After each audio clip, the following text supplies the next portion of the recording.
Eu tenho viajado muito mais do que quando eu estava numa função executiva. Eu fazia que, aliás, eu tenho até viajado menos, mas eu tenho viajado mais do ponto de vista de desfrutar a viagem como uma experiência pessoal e não profissional, né?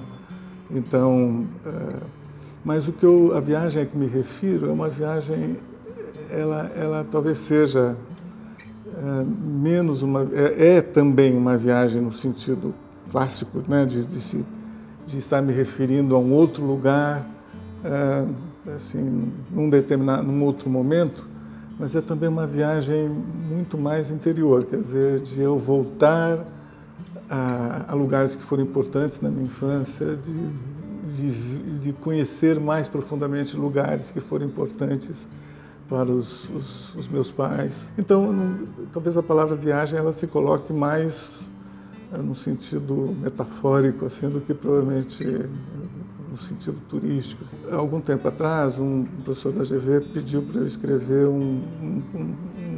ele fez uma matéria sobre vários executivos em que ele queria explorar aspectos da vida dessas pessoas no período anterior à sua vida profissional, mas que tivessem sido determinantes da trajetória profissional que as pessoas tiveram.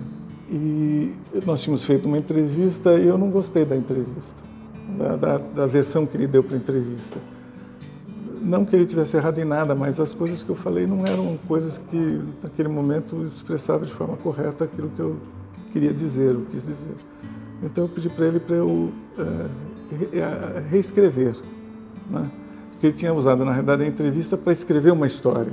Não foi a entrevista que eu quisesse mudar. É que a história que ele estava escrevendo, a partir da entrevista, eu falei assim, não é exatamente essa a minha história. E pedi para eu escrever. Eu escrevi e a experiência de escrever me fez muito bem, né? De voltar no passado, de encontrar razões que depois foram importantes no futuro para mim. E essa experiência confirmou que essa viagem que eu quero fazer pode ser interessante. Eu escrevi num dia só, e ao fim do texto escrito, eu me senti exausto. Exausto e satisfeito, gozado. A satisfação não era tanto de ler e, enfim, estar satisfeito com as palavras que eu tinha encontrado. Eu estava satisfeito com o reencontro que eu tinha tido com algumas coisas, né? De recordar algumas coisas e ver o significado delas, ver como elas tinham sido importantes para mim.